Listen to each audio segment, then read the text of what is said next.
E aí, pessoal, tudo bem? Professor Paulo Gerardo de História. A gente vai fazer um breve comentário das questões do vestibular da UEMA, da prova de História, dentro da área das Ciências Humanas, realizada hoje, da primeira fase do vestibular. A questão 21, o tema é República Romana. E a questão ela vai discutir principalmente ali o momento republicano, que nós temos os irmãos Gracos, né, que na verdade ela vai nos mostrar a história da luta pela reforma agrária em Roma, que ela esteve ligada inclusive a esses dois tribunos da plebe, né, os irmãos Gracos, o Tibério e o Caio Graco, que pretenderam inclusive amenizar os efeitos das lutas sociais que ocorreram em Roma após as chamadas Guerras Púnicas, através da distribuição de terra e da compra de trigo por parte da plebe a baixos preços, a famosa lei frumentária. Então, dessa forma, a resposta letra E. A questão 22 é uma questão que vai discutir a Revolução Russa, e importante observarmos, né, na própria imagem e no fragmento que a questão traz, que a Revolução Russa de outubro de 1917, né, que ela foi responsável pela chamada derrubada do governo provisório, né, menchevista, e a posterior montagem, a partir daí, a montagem do chamado o Estado Comunista Bolchevista, sob a liderança de Lenin.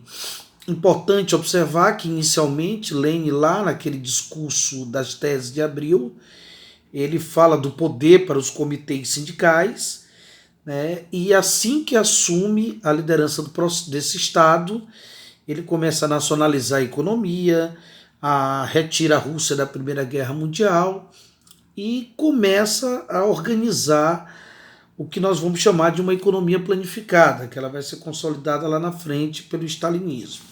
Então, dessa forma, a questão 22, letra D de dado.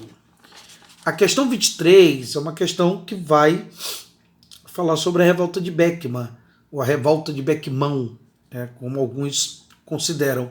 A revolta de Beckman, ou a de Beckmão, que ocorreu na primeira fase da colonização lusitana aqui no Maranhão, ela foi reflexo principalmente das exigências dos colonos, liderados aí pelos irmãos Beckman, o Tomás e o Manuel, que é o principal líder da revolta, onde esses colonos eles exigiam o fim do monopólio e do estanco da chamada Companhia de Comércio do Maranhão e Grão-Pará, por conta dos abusos dessa companhia, por conta da corrupção, que os principais atores diretamente dessa companhia estavam envolvidos aqui em São Luís, e até mesmo não cumprimento à risca das obrigações dessa companhia de comércio, no caso da questão da mão de obra escrava africana, que ela deveria ter mandado para a região uma grande quantidade e a baixa escala.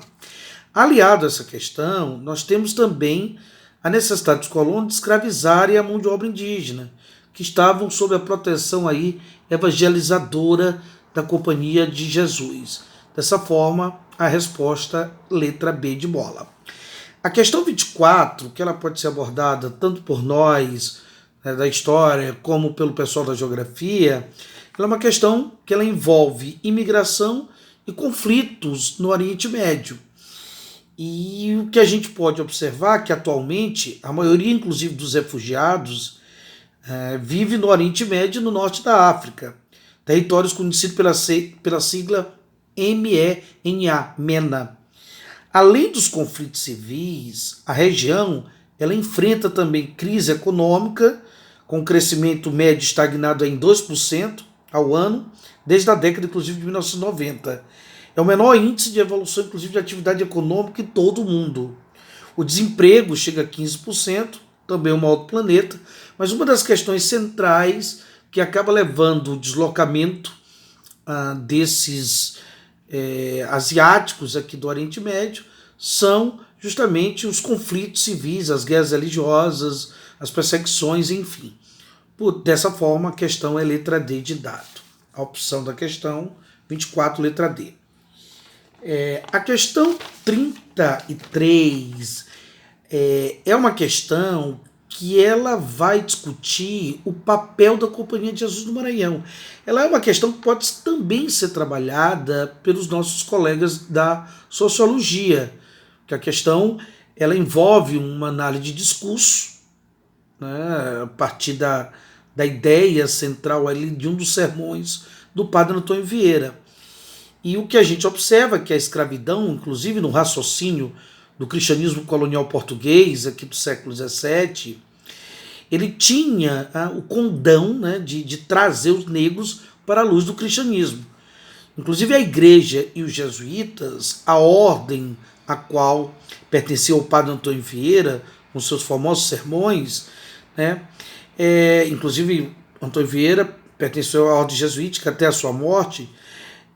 A gente observa que ela adota 2 pesos e 2 medidas na questão escravista. Isso no próprio sermão de Vieira a gente consegue enxergar. Isto é, quer dizer, no caso dos índios, escravidão e catequese se opunham. No caso dos africanos, escravidão acaba o quê? Se complementando, né? Há uma complementação dessa questão. Então, o que ocorre? Letra C de casa. A questão 34, que é uma questão que também os nossos colegas da sociologia, da filosofia poderiam abordar, é uma questão que ela pega ali o final do Império Romano, principalmente o momento que você está tendo o processo de oficialização do cristianismo. O cristianismo, inclusive, se torna religião oficial no ano de 380, por ordem do imperador Teodósio I, que tomou a medida, né, numa lei conhecida como Edito de Tessalônica, contribuindo nesse momento para a institucionalização do cristianismo como religião oficial do Estado romano. E a partir daí o cristianismo ele toma uma postura de uma religião oficial perseguidora. Ele passa a perseguir, saindo daquela condição inicial, lá no começo do Império Romano, de religião perseguida. Então, dessa forma, questão 33, letra C de casa. A questão 37, que os nossos amigos da geografia, da sociologia, poderiam também discutir, é uma questão que ela retrata uma discussão dentro da nova República Brasileira, uma questão trabalhista, né, principalmente discutida de uma forma mais consistente no Brasil, eu diria a partir da estabilidade econômica ali no governo Fernando Henrique Cardoso, por conta do projeto neoliberal que vai se definir a partir dali. E essa questão se discute ela de uma forma mais nítida também a partir do governo Temer, quando se tem aí a chamada nova reforma trabalhista. Então, inclusive, a realidade atual ela mostra o panorama notadamente mutável dos elementos essenciais que vão marcar as relações de trabalho, e, em particular, a situação do trabalho dentro da sociedade brasileira. A esses efeitos, além da questão da nova reforma trabalhista desde o governo Temer, a gente pode anunciar aí 6 fenômenos que estão influenciando decisivamente as transformações do trabalho e, de certa forma, gerando uma certa, poderíamos dizer assim, uma certa sensação de instabilidade do trabalhador de uma forma geral. A questão da economia globalizada, a digitalização da atividade produtiva como resultado dessas novas tecnologias de informação, a descentralização ou a externalização da forma como a organização das empresas vem acontecendo, o impacto da economia sobre o meio ambiente e a aceleração das alterações climáticas e a intensificação dos fluxos migratórios, né? Além das mudanças culturais na percepção da cidadania no mundo atual. Ok? Dessa forma, a questão 37 é a letra C de casa. Esperamos que todos tenham gostado desse comentário, né? Qualquer coisa, fique com Deus. Vamos aí organizar uma revisão de segunda etapa que mais tarde estaremos divulgando para vocês, ok? Valeu, um abraço para todos. Tchau.